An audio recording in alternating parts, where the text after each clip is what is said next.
എന്റെ അളിയാ, ഞാനന്ന് അൽക്കൂസിൽ നിന്ന് ജ്യൂസ് കുടിച്ചോണ്ടിരിക്കുമ്പോ എന്റെ അർബാബ് വന്നിട്ട് എന്നോട് പറയാ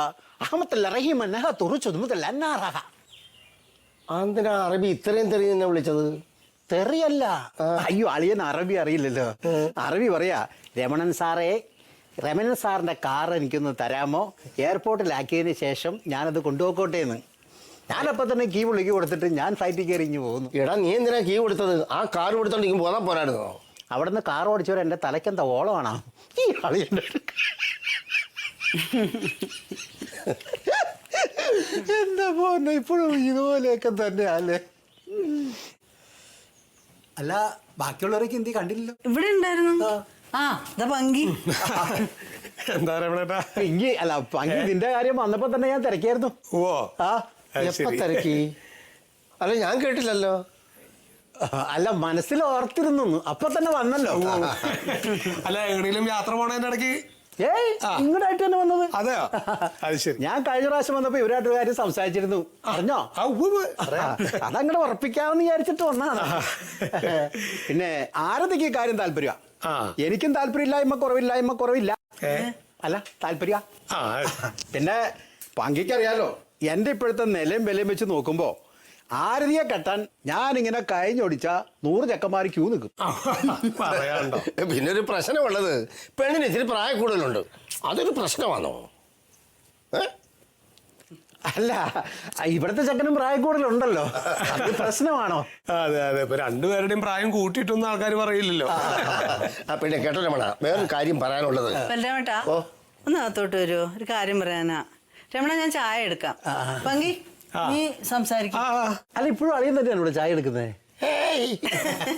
അതെ, കടുപ്പം കുറച്ച് മതി. പോടാ അവിടുന്ന്, ഞാനിപ്പോ വരാം. പിന്നെ എന്തൊക്കെ വിശേഷങ്ങൾ രമണേട്ടാ? എന്ത് വിശേഷം? യുക്രൈനിൽ യുദ്ധം തുടങ്ങിയ കാരണം ഈ പെട്രോളിനൊക്കെ വില കൂടിയല്ലോ.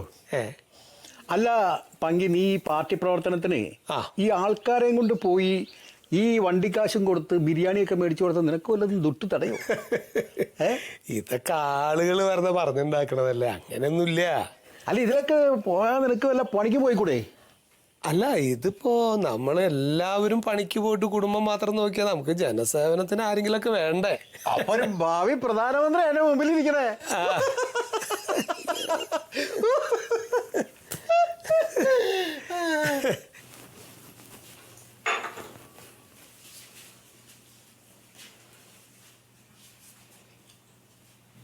എന്താ സീതേ? നിങ്ങൾ എന്തിനാ ആ രമണന്റെ മുമ്പിൽ പോയിരുന്നോണ്ട് ചുമ്മാ ആവശ്യമില്ലാത്ത വർത്താനം പറയുന്നേ? അല്ല, ഞാൻ എന്തോ ആവശ്യമില്ലാത്ത വർത്താനം പറഞ്ഞു? ഓ, നിങ്ങൾ പറയുന്നത് എല്ലാം ആവശ്യമില്ലാത്തതാ. ചുമ്മാ വളാന്ന് പറഞ്ഞോണ്ട് ആൾക്കാരെ മുഷിപ്പിക്കല്ലേ. ഹോ, എത്ര പറഞ്ഞാലും മനസ്സിലാവൂല ബലരാമേട്ടന്. ഒരു കാര്യം ചെയ്, ഈ ബനിയൻ മാറ്റിയിട്ടേ ഒരു നല്ല ഷർട്ട് എടുത്തിട്. അവൻ വന്നിരിക്കുന്നുണ്ടോ, നല്ല ഡ്രസ്സൊക്കെ ഇട്ട് പത്രാസില്. അല്ല, ഈ ബനിയൻ എന്താ കുഴപ്പം? എന്നാ നീ ഒരു കാര്യം ചെയ്യ്, ആ അമ്പിളിയുടെ പുള്ളി ഷർട്ടും അനന്തന്റെ പാലിലും കൂളിംഗ് ഗ്ലാസും അതും ഇനി എടുത്തോണ്ട് പോവാ. അതെല്ലാം കൂടെ വലിച്ചു വാരി കയറ്റിയിട്ടുണ്ട് രമണന്റെ മുമ്പിൽ ചെന്ന് ഞാൻ എഴുതി നിൽക്കാം. എന്താ പോരായോ? ഓ, ഇതാണ് ഈ ബലരാമേട്ടന്റെ ഒരു കാര്യം. എന്തെങ്കിലും പറഞ്ഞാൽ മനസ്സിലാവൂല. അതെ, ഒന്ന് ഇവിടെ ഇരിക്കാവോ? ഇപ്പം അങ്ങോട്ട് പോകണ്ട, കുറച്ച് കഴിഞ്ഞു പോയാൽ മതി. അവിടെ പങ്കി സംസാരിച്ചുകൊണ്ടിരിക്കുക, അതിൻ്റെ ഇടയിലോട്ട് ചെന്ന് മുഷിപ്പിക്കണ്ട. ഞാനേ അവർക്ക് ചായ എടുത്തു കൊടുക്കട്ടെ. ഓ, അതെ, അവന് ചായയാണോ കാപ്പിയാണോ ഇഷ്ടം? എന്നോട് ചോദിച്ചാൽ എനിക്ക് എങ്ങനെ അറിയാം? ഞാൻ ചോദിച്ചോളാം. എന്ത് കഷ്ടമാണെന്ന് പറയുന്നത്.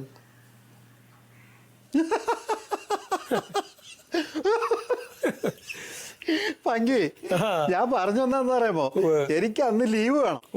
ആ ലീവിന് ചെന്നപ്പോ അർബാബ എവിടെയാ? അവിടെ ഇല്ല. അർബാബ അമേരിക്കയില്. ലീവ് തരേണ്ടത് ആരാ? ഒരു ഈജിപ്ഷ്യൻ. അയാൾക്കാണെങ്കിൽ അറബിയിട്ട് അറിയാനും പാടില്ല.